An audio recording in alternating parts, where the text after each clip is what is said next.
This show is produced by the Hartman Media Company. For more information and links to all our great podcasts, visit hartmanmedia.com. 5 out of 5 for the Jason Hartman podcast. Thanks to his teachings, I have no worries about my future. My future is bright, and that for my family. I recommend the Jason Hartman team to anybody who is interested in financial freedom by way of real estate investing. 5 out of 5. Welcome to the Creating Wealth Show with Jason Hartman. You're about to learn a new slant on investing, some exciting techniques, and fresh new approaches to the world's most historically proven asset class that will enable you to create more wealth and freedom than you ever thought possible. Jason is a genuine self-made multimillionaire who's actually been there and done it. He's a successful investor, lender, developer, and entrepreneur who's owned properties in 11 states, had hundreds of tenants, and been involved in thousands of real estate transactions. This program will help you follow in Jason's footsteps on the road to your financial independence day. You really can do it. And now, here's your host, Jason Hartman, with the complete solution for real estate investors. Welcome to episode 1978. We've got a fantastic show for you today. We're going to talk about central bank digital currencies, the digital dollar, the cryptocurrency that will inevitably win the game. Why? Well, because it is backed by the largest military complex the human race has ever known. And that is the digital dollar. That's the CBDC, the central bank digital currency, Fed coin. Call it whatever you want. These are all little variations of the same concept. There will be multiple layers to this, though. When it happens, there will be a commercial or sort of a wholesale version of it, a retail version of it. It will be rolled out. It is inevitable. I mean, it's interesting because if you're watching me on video and you see what's on the screen here, you see our guest today that we'll get to in just a moment, Clive Thompson. He's a retired wealth manager with some really, really fascinating, deep knowledge of this topic. And we're going to talk about the economy in general and where the markets are going, but we're also going to have a focus on this surveillance state in which we already live in, but we are galloping toward a much more significant surveillance state. And when this happens, it may become something that is basically irreversible. So we all had better be on guard to protect our liberties to whatever extent we can, because things are changing very, very quickly. And with the recent rise in popularity, and thank God the world's paying attention to this. It was already happening behind the scenes, but as of November 30th of last year, OpenAI launching ChatGPT really made the whole world pay attention to this. And it is going to give the powers that be a degree of control and a massive opportunity to snoop into every aspect of our lives. You know, I remember back in the year 2000, okay? So this is almost a quarter of a century ago. I remember at my real estate office in Orange County, California, one of my offices there, we used to have an office meeting every Tuesday, right? And Tuesday at noon, we'd have the office meeting. And this particular Tuesday, I got up and I gave a speech about a program, a piece of hardware and a government program. It was called Carnivore. And you could probably look this up and learn about it a little bit, but the government wanted to install these carnivore devices. They were basically probably rack-mounted computer systems that they would install in the big internet companies, the ISPs at the time, AOL, Google, and the others at the time. They wanted to install the Carnivore program and the device to monitor communications on the internet. And people at the time were up in arms over this. They were really concerned. Privacy advocates were really, really concerned about this. I was too. And then, wouldn't you know it, either by chance or by complicity or by plan, 9/11 happened the following year. And the whole discussion of opposing Carnivore went completely out the window, to where we moved into a surveillance world that we just had never seen before. And the Patriot Act came about and all of the banking regulations and all of this stuff. And listen, I'm not saying that all of that is bad. I don't think that.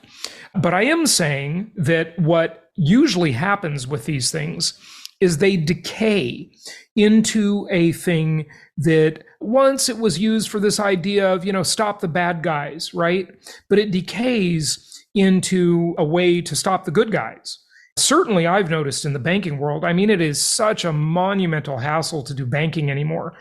I spend so much time every single week in my different companies dealing with banking. Before, years ago, banking was invisible to me. It was just like this thing in the background, But nowadays, it's like you need a department to manage banking. It's just unbelievable how things have become such a hassle. We all know what a hassle it is to board an airplane anymore, right? So, these things degrade and they never really seem to work in stopping the bad guys very well. I guess they work a little bit around the margins, but mostly they just impinge upon the freedoms of ordinary good people, right? And that's what happens. That's what will happen with the CBDC. And this is a massive weapon that really could be, as I predicted almost 25 years ago, checkmate on the human race. Now, I didn't predict it back then as a central bank digital currency or even a digital currency. I was just saying back then, and look, you can go back and listen to my old episodes, but you won't get that far back because I didn't have a podcast back in, 25 years ago. But, you can see that I was thinking about this for many years before that when I started doing the podcast, and even my old radio show before the podcast, you can listen to me talk about this stuff. Those recordings have been replayed on the podcast before we even had what we call Flashback Friday. Okay. And I said back then that if ever they create a global fiat currency, that will be checkmate on the human race, because they will just have such control over everybody, the control to make you rich or poor almost instantly through inflation or deflation, to control certain people and others and what you buy. And it's just unbelievably scary. But now you add to that the power of a digital system. And it's like an order of magnitude more powerful for the elites. So we're going to talk about that today, plus the economy in general. And I think you'll really be fascinated by this. But this page, this screenshot from the Federal Reserve's own website, it's interesting. It says, while the Federal Reserve has made no decisions on whether to pursue or implement central bank digital currency or CBDC, we have been exploring the potential benefits and risk of CBDCs from a variety of angles, including through technological research and experimentation. Our key focus is on whether and how a CBDC could improve on an already safe and efficient U.S. domestic payment system. Well, folks, this is just a complete lie. They have made the decision. They cannot not do this. They have to do this, okay? Even if they just totally cherished all of us having lots of freedom and control over our lives and lots of privacy by using cash, right? Even if they believed that, which of course they don't, but if they did, they still have to do this. It just makes too much sense for them not to have a digital version of their currency. Of course they will, and many other countries are way ahead of the US. They're already doing this. It'll be linked to social scoring. It's just so treacherous what's coming. So be on guard. Listen to this interview. You're really going to like it. Okay, before we get to that, this again is the big decision, right? Runaway inflation or banking system collapse. Well, it's not exactly that, of course, and as I say, they always vote for inflation. That's always where it goes. It's always their answer because number one, it hurts them the least and helps them the most. And when I say them, I mean the government, the central banks, the elite class, the Cantillon effect, all of that idea of those people and institutions who are closest to the money printer. They benefit the most. Goldman Sachs. Oh, no, let's call them Goldman Sachs because that's what they really are. They benefit, all the banksters, the Wall Street class, the elite class, the rich. Look, I benefit. Okay. I just philosophically hate it. Okay. And that's why I rail against it so much, against this kind of policy of inflation. And look, I don't need the money. I've already made my money. I'm done. Okay. I'm just here because I want to get the word out about this stuff. It is just a way that they are just shaping the world and impoverishing billions and billions of people. And I think it's evil. So how did they vote for inflation? Well, last week you might think they voted against inflation because they did raise the rate again, which, as I said before, that kind of shocked me that they didn't do an about face. A lot of people predict they will within about 2 to 3 months. They're going to do an about face and start lowering rates. We'll see. It's anybody's guess. I don't know. Look, nobody knows, right? This is the problem with a centrally planned economy. You're subject to all sorts of political influences and things that don't necessarily make sense. But they did vote for inflation last week because of the lending facility they set up to backstop the banks. And now that they're back going into the business, I'm sure it will be in a very heavy way of buying up assets again. Remember, during the COVID era, the Federal Reserve was the biggest investor on planet Earth, right? An investor. They will do a lot more investing to backstop the system. And that's inflationary. And so is having a $2 trillion lending facility. That's inflationary. This is all inflationary. You don't have to do QE in the way that it's been done before. You don't have to do money printing in the way that it's done before. There are lots of different ways and lots of different levers they can pull to make this happen. But that's why inflation-induced debt destruction is more important than ever. Because if you think you've seen inflation in the United States, let me tell you, you ain't seen nothing yet.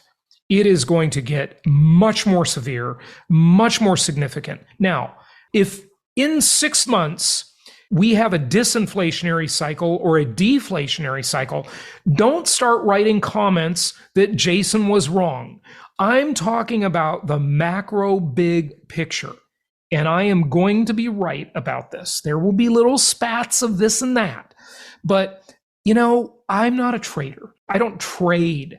I'm not that style of investor.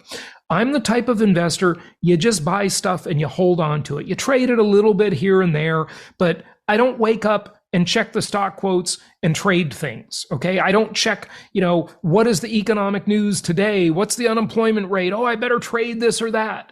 I don't do that. I'm an investor. I just get in and I generally move very slowly. And I think that's really being an investor, not a speculator. You already know what I think about that. But inflation-induced debt destruction is going to be such a powerful wealth creator going forward. It already has been an incredibly powerful wealth creator for the last 5 decades. But it's going to be much, much more significant and much more important going forward. It is going to be your ace in the hole. Now, that's not going to last forever. As I've talked about, in 20 years, maybe a little more than 20 years, we are on the verge of a real change in population, a demographic cliff. And that's when things are going to change. But that's a long way off. And we will be on episode 14,938 when I talk about that one. Okay, this is only episode 1978, so we got a while before we're going to be talking about that. I don't know. If we publish 3 per week, would that be 14,900? I don't know. Anyway, you can do the math and write your comment below and let me know. Okay, so this is an interesting article. This is from the Wall Street Journal. I just wanted to share a couple things with you before we get to our guest. So 3 million U.S. households making $150,000 a year or more, remember, that's almost triple the typical household income, right, are still renters. These people are renting. Now, you know what I think about this from listening for a long, long time. I think it's just fine to rent your house. In fact, I wish I was a renter now. My house is for sale and it sold and then it fell through and now I got to do it all over again. And someone came over to show it this morning. We had to clean up, right? It's a real hassle to do this. I do think you should own a lot of rental properties, so you're in the game, of course, because it's the most historically proven asset class in the world. But when it comes to your personal residence, especially if it's an expensive home, you're almost always better to rent it than you are to own it, because that rent to value ratio is so much favorable for you as the tenant than it is for the renter, right? It's favorable to you as the tenant to have a high-end property that you rent and have a lot of low-end properties or entry-level properties that you rent to other people. That's what I meant to say. But look at this, 154%, the increase in renter households making $150,000 or more a year in Austin, Texas, according to 5-year estimates from the U.S. Census Bureau. This is truly amazing that these people with the means to easily buy a home are renting, variety of reasons, variety of circumstances. I think a lot of it is because of the COVID era. And of course, I predicted all of that stuff, and it came exactly true the first time that first segment of lockdowns kind of pulled back and a lot of people became free again. They started to move immediately to the suburban markets. And what did they do? A lot of times they rented initially before they bought something because they wanted to see how much they like it. So this is pretty darn amazing stuff, really, that there are so many renters and there are so few sellers. And inventory is in such low supply. You've seen this chart. I've shown it to you many times, but they've got all these cheap mortgages that they're just not willing to give up. Now, I showed you this chart of inventory last week, that inventory still falling a little bit. Only about just under 40% of the amount of inventory that anybody would consider normal. So people are hanging on to their houses. They're not selling them. But this chart is a new one. Okay. And this is really interesting because what this shows you is the listing supply, or the supply of housing inventory over the course of a year, right? And we touched on this one before, but just look at how it usually increases. You see that arc up as you get into the Jason era, July, August, September, October, November, but it's very, very low right now. Now, this also we talked about, and this is the $1 million cities that we've lost, right? We've lost a lot of $1 million cities because those high-priced homes in the cyclical markets going down. Again, this is just review for you regular people, but I can't emphasize it enough how important it is, because this gives you the basis to understand what different markets are going to do. Are they linear? Are they cyclical? Are they hybrid? Do their appreciation charts look slow and steady like Memphis or Indianapolis? Or do they look like a roller coaster like Los Angeles, California? That is so important to understand that, because it's exactly as I predicted it would be. It is happening now, just as I have been saying it's going to happen for the last few years. Those cyclical markets suffering, declining, inventory increasing more so than in the linear markets, and those prices softening more. Linear markets, not so much. Much safer bet for people who are real investors and not traders. Now, I also announced last week, I did actually a special super quick live stream. You probably didn't catch it. It was very impromptu, that we have a very unique opportunity, and we're doing a Zoom meeting on it this week. 100% financing for investors. Yeah, you heard that right. 100% financing for investors, nothing down. Take advantage of this. Join us for this Zoom meeting. It's on Thursday, noon Pacific, 3:00 Eastern. Just go and register at jasonhartman.com/join. That's jasonhartman.com/join, and join us for this Zoom meeting. It's going to be really good. I think we're well over 200 people have registered already. So this is really, really going to be good. It only applies to our Alabama and Florida properties in our network, 100% financing. They will only allow 5 loans for each investor. And you have to do this in your personal name, no LLCs, which actually makes it a little bit easier. A lot of these sort of specialized lenders, this is a very specialized deal. We haven't seen this in many years, this type of offer, but a lot of them require you to set up an LLC, and they make it a business loan. This is not a business loan. It's a personal, normal like mortgage, a normal mortgage loan in your personal name, but you're limited to 5 of them. You can only do 5. And for practical purposes, we have had already so much demand and so much interest in this. As usual, this lender will probably become inundated with loan applications very quickly right after our Thursday Zoom meeting. It's going to be crazy. I just know it by the response already.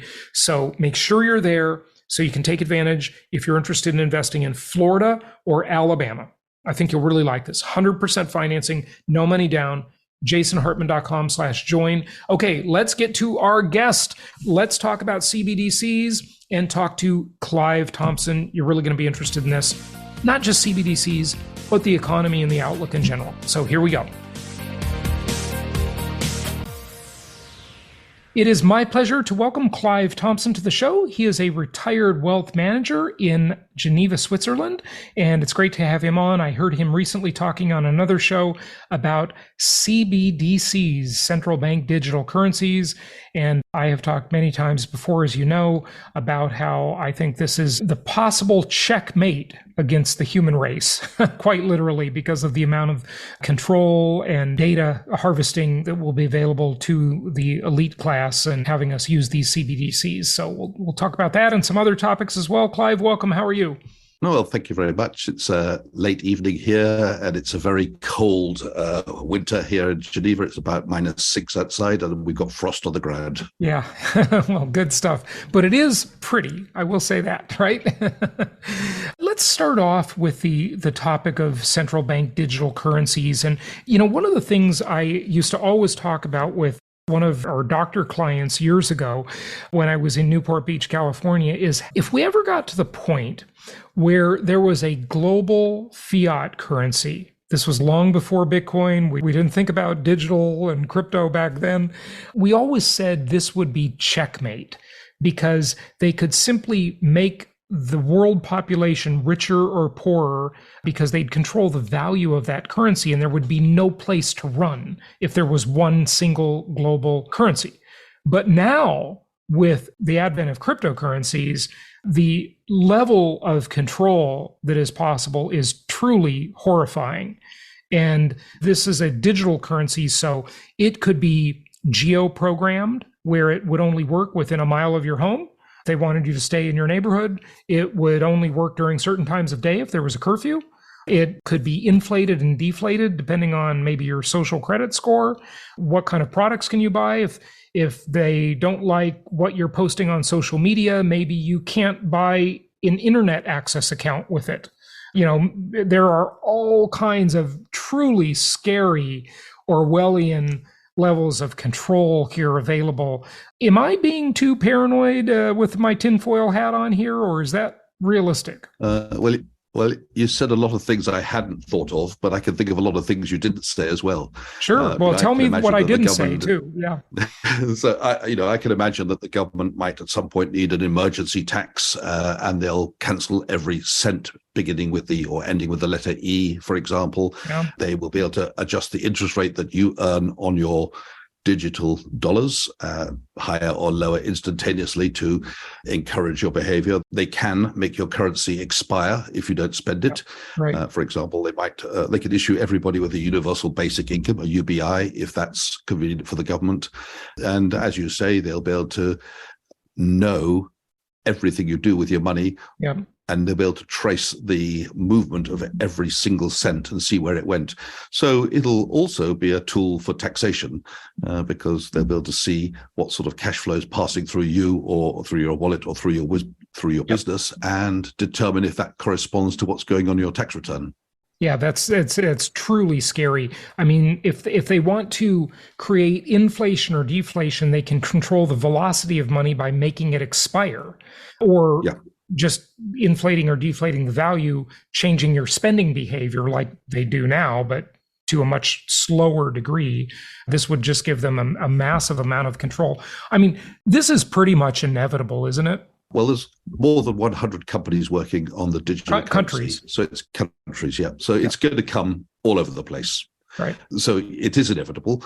And I think to start with, it'll be fairly benign. All the negatives we've just been talking about, perhaps we won't see them in the early stages, but little by little, they'll add these controls one by one. They'll add the spying one by one until pretty much we're in the same sort of controlled society. We are to some extent already when we go on to the social media apps, because let's face it, you find yourself talking about something in your home, then you go on to YouTube or Google, you find an ad pops up which seems to correspond with something you were talking about 10 minutes ago. So we know. Now, is that coincidence, or did you search for it the week before? But anyway, somehow they know what they think you're interested in, and that's just going to get more and deeper and deeper. And it won't just be the big corporations; it'll be the government as well. That's true. I think you said before 105 countries are working on this. Is it just a control thing? Or, I mean, you could argue if you wanted to think it was maybe more benign, look, this will be a cost savings for the country because running a mint and printing a physical currency, especially coins, is super expensive for them, right? So much easier to do it digitally, isn't it? Much less expensive. I see it more as a convenience for the central bank in the way they can control the economy. They'll have a much faster and more powerful control over the economy when the digital currency is widely adopted.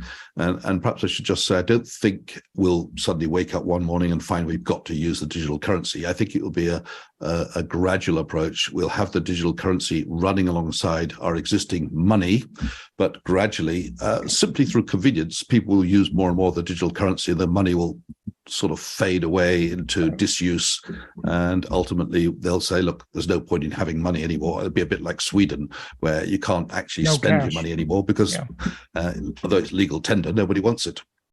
Right. Last time I was in Sweden, I saw a lot of stores said no cash accepted.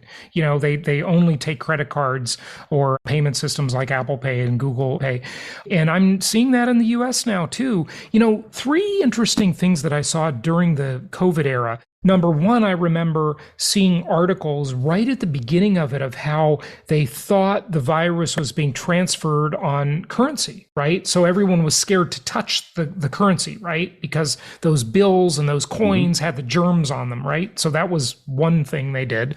And then I noticed all of these retailers, they didn't have any coins. They didn't have any change. There was this massive shortage of change.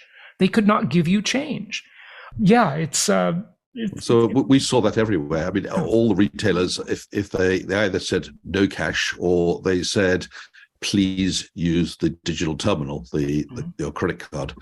But of course, we're back to using cash a lot at the moment. But obviously, once the digital currency comes in, I think it'll start by being used a little by some people, and it'll gradually get more and more used, just like we got used to using credit cards. And don't forget, Visa and MasterCard and know exactly what we're doing with our money when we use their cards. Yeah. Is there anything we can do to fight back, to protect ourselves? Well, I think you've got to be prepared to have some alternative way of spending, so that when you go to the fortune teller and she says, cross my palm with silver, you can cross her palm with silver. Or if you want to buy your wife a birthday present and you don't want her to know how much you spent on it, you need to perhaps think about ways you might be able to pay the merchant if you'll accept whatever you have. But, you know, to my mind, silver coins might have a role. Maybe cryptocurrency, which is outside the realm of the government, might have a role. We'll have to see how it pans out, because it depends on what the demand is like for that. Yeah, right. I just wonder if we'll be able to spend it. What about other cryptocurrencies like Bitcoin? Are they going to crack down on that? I mean, I've long thought that the problem with Bitcoin and any other crypto is they don't have standing armies, they don't have police forces, and governments can just make them illegal if they really are threatened by the competition from these alternatives. What do you think? Well, they made a lot of things illegal and they're still out there. Sure. So I think whatever happens, Bitcoin will always be there. The question is whether it will acquire more value. And we mustn't forget there's certainly going to be quite a few politicians who own Bitcoin themselves. Right. So there might be a little bit of vested interest in that. I'm so glad you made that point, Clive, because one of my Bitcoin maximalist friends says that to me all the time. He says, Jason, what you have to realize is the government is not, some single entity, right? There are a whole bunch of people in government that are fans of Bitcoin that own it themselves, and they don't want to, they're going to act out of their self-interest, obviously. So go ahead. And I think some of the largest corporations in the world, maybe not investment corporations, maybe not in the last 3 months, but stepping back to the early part of 2022, was starting to give their clients access to Bitcoin type products, funds and ETFs and things like that, which own Bitcoin. I think they've pulled back a lot because of the recent events regarding a lot of bankruptcies in the crypto space. But it's, Bitcoin is not going to go away. I'm not promoting it as a super investment because I don't know if it's going to go to $1 million and I don't know if it's going to go to zero. I think the zero is an unlikely scenario, but there's a danger it could wither away if it becomes more and more difficult to onboard and offboard your money from Bitcoin. But on the other hand, there's a huge army of wealthy people who say, I have to be diversified across a lot of assets. And there's no doubting that as of today, it is an asset, and it is also a legal asset. You could legally own it. So why wouldn't a wealthy family have 1% or 2% of their assets exposed to that, as well as everything else they can lay their hands on?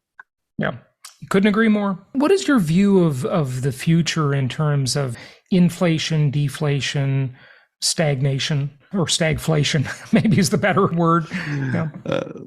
My origins are in the UK, where the inflation rate has been somewhat higher than the USA. So certainly in the early 70s, all the way through the 70s and early 80s, we had very high inflation.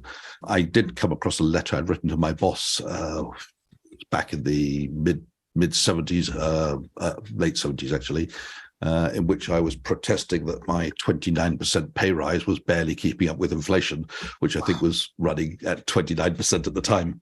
Wow, that's amazing. What year is this? That would have been something like 1979. Unbelievable. 29% inflation. That's just hard to fathom. It did come down rapidly. That would have been about the peak, but it was a very, very high. I recently did a study on how much gold you could buy with £10,000 sterling. Back in 1971, you could buy 635 ounces of gold. By 2000, which was 29 years later, you could only buy 1/10 of that. You could buy 63.5 ounces of gold. And today, with £10,000, you could only buy 1/10 of that, which is 1% of the original amount, which is 6.3 ounces of gold. So it's the value of the pound which has gone down.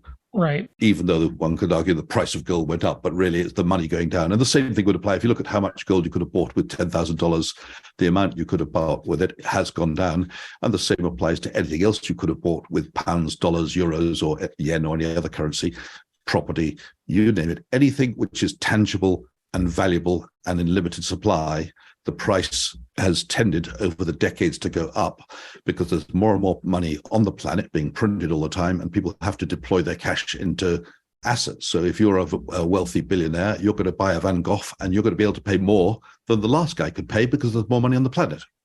Yeah, right. I know. And that's why one of the many reasons the rich love art, because it is a high value density and a high degree of portability. And, the art market is largely a scam too, because of the way things are valued, but that's another discussion. So back to hard assets, things that have intrinsic value. I always say, Clive, there are two things that drive the value for anything: scarcity and utility. You can't just have scarcity alone, though. You got to have utility, right? And of course, if we listen to someone like Alan Greenspan, he would say gold is a barbarous relic, right? You've heard that. Yes. Does gold really have much utility, though, in today's world? The central banks of Russia, China, India, and other places are acquiring gold as if there's no tomorrow and acquiring it rapidly. And the reason they're doing that is they can see that the end of the currency we have, the fiat system, is getting closer. And when the world has to reset itself and start again, there's a chance it will need to be backed by something tangible like gold, as it used to be. And if you have a lot of gold, you're going to get a seat at the table when it's negotiated how the new system will work. And you have the most gold, you'll probably be calling the shots. Yeah. So I think there's a lot of desire from the central banks to own gold because they realize that if a reset is needed, it might be necessary to back it by gold. Now, it's not necessarily what will happen, but it's a plan, plan A or plan B that they've got, that if necessary, they've got something tangible to back their currency and trade with. Take us through the mechanics of what is a currency reset and how would that actually work? I mean, of course, it would need to be coordinated with other governments for their currencies at the same time. I mean, if one country does it alone, that's not going to work very well. And one of the things, by the way, that's been scary to me is a lot of this rhetoric from Janet Yellen about cutting off the tax havens. And, really, I mean, these governments, this is like a free market. It's a competition. Like, we're going to make our laws more desirable. So come and set up a business here. Bring your money here. Bring your money to our banks, right? And I think that's a good thing. That's just like a marketplace of stores or any other businesses, right? And governments should be that way so people can vote with their feet. But Yellen wants to really put a stop to that. I have never heard so much rhetoric out of a Treasury Secretary or former Federal Reserve Chair, obviously. But what is a currency reset? How does that work? How does it really play out? Take us through that. There have been countless currency resets historically all around the world and in all kinds of ways. But as a general rule, the population loses its trust in the old currency. It's been debased, or there's just too much of it and it can't buy anything, and people are rushing to change their old currency into anything they can. That's generally the moment when it becomes unavoidable. So when the currency reset happens, they'll let you change some of your money into the new currency, but not all of your money. As a general rule, things like salaries are by law or edict converted over to the new currency. You'll see that shop prices are in the new currency, taxes are going to be in the new currency. Most likely rents will by law be converted to the new currency, but all kinds of monetary assets, and that would include bonds or mortgages, will stay behind in the old currency. There'd be no point in converting them all over to the new currency. Otherwise, you've achieved nothing. It just changed one old dollar for 100 old cents. It's the same thing. So when you have a new currency, you've got to have less of it, and you've got to bottleneck or throttle the big holders of the currency to stop them deploying that currency and disrupting the economy. Very interesting. So through the legal tender laws in the given country, US, European countries, all over, they would require that rents, salaries, and stores, retail, be traded in the new currency, right? So they would say, well, the dollar is no more, now it's the Amero, right? There was that, a lot of talk about that before Bitcoin. I go back a long way as you do. And so that would be the required currency, right? But why would they leave mortgages and bonds behind? I mean, you said they wouldn't want to reset those, right? So mortgage holders, I mean, I love this because many have said they would reset the mortgages too. And you don't know this, but one of the strategies I've been teaching for 18 years, I actually trademarked it because it became something of great interest to my audience, is called inflation-induced debt destruction. And so that strategy is buy assets that are indexed to inflation, like houses, because they're made of materials, copper wire, petroleum products, lumber, et cetera, right? Glass, steel, and all those commodities, and then finance them with long-term cheap debt, as cheap as you can get it, and let inflation pay that mortgage off for you, as well as, of course, your tenants, your renters.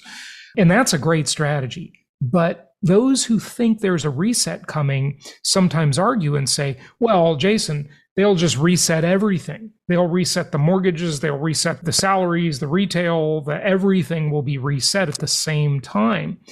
But you're saying they wouldn't reset the mortgages or the bonds. Now, the mortgage holders would be benefiting hugely from that, I think. And the bondholders would be hurt dramatically from that, I think also, right? Tell us about that. Historically, when a currency is reset, those who own debt instruments, which means a deposit in the bank or a bond or somebody who owes you money, are owed money in the old currency. It doesn't generally get converted over. There would be no point in converting everything over, because if they converted everything over, it's just changing A for B, which is the same, and it's still the same thing. You have a currency reset when the currency has got out of control, when there's a complete distrust in the old currency. So to have trust in the new currency, you have to have a new system, and they'll only allow a changeover of some of the money. So if you are relatively poor, and the man in the street, 90% of the population, you'll probably have no particular problem that $500 or $1,000 or even $5,000 you've got in the bank will be converted over one for one, and you'll be as happy as a lark. In fact, you'll be even happier because your mortgage is left behind in the old currency. Now, on the other side of your mortgage, there's going to be a bondholder somewhere. He's not going to be too happy because he's the bondholder, but then he's the guy who's super rich, who will have lots of other assets, and he'll be very disappointed about the fiat type assets he's got, but he won't be so disappointed about the other assets which have managed to survive the currency reset. He'll say, what a smart cookie I was to have all these other assets like property, which survived the reset. And there will be, when we have a reset, there will be bailouts for pension funds, because the pension funds own a lot of bonds, and they can't leave the pensioners suffering now. It may not be a one-for-one bailout for the pension plans, but certainly they'll look after the pensioners, perhaps with the first 20 or 30,000 of your income will be fine. But if you're getting a million a year in pension payments, maybe only part of it will be covered. But historically, when we've had these currency resets, the assets and liabilities denominated in fiat money do not get converted, or only partially get converted, or only get converted under certain circumstances. So I just want to touch on something you said about mortgage holder, people who've taken out mortgage to buy property. Sure. I think if you bought a house and took out your mortgage 5 years ago, you'll be just fine. In fact, you'll be laughing all the way to the bank because your mortgage is in a defunct currency, which is withering away. I think that if you've taken out a mortgage in the 3 months prior to the reset, people will see it that you've been gaming the system, and they're not going to like you very much for that, because they missed out on the chance to game the system. The newspapers aren't going to like you, and the government is going to try and get its pound of flesh. So I can see some sort of windfall tax, because some people will have been in the right place and the right time, and they will say, you made a ton of money by perhaps borrowing a ton of money before the reset and buying some assets, tangible assets. Perhaps we'll have a pound of flesh off you. So, yeah, no, I mean, that's interesting about the windfall. It's possible. Yeah, that's very interesting about the windfall tax. And I think you're right. People would certainly be envious, no question. However, in the midst of a currency reset, lawmakers and administrators, they're going to be awfully busy.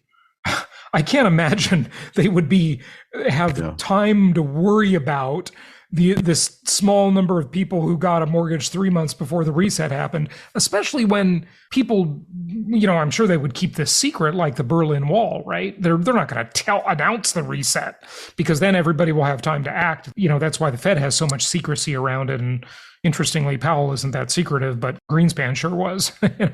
So yeah, I mean, it's certainly possible, and in principle, you're right. I just don't think they would have the time or the inclination or the ability to pull it off. And we'll be back with a lot more on this topic with this guest on our next episode. Thank you so much for listening. Please be sure to subscribe so that you don't miss any episodes. Be sure to check out the show's specific website and our general website, hartmanmedia.com, for appropriate disclaimers and terms of service. Remember that guest opinions are their own, and if you require specific legal or tax advice or advice in any other specialized area, please consult an appropriate professional. And we also very much appreciate you reviewing the show. Please go to iTunes or Stitcher Radio or whatever platform you're using and write a review for the show. We would very much appreciate that.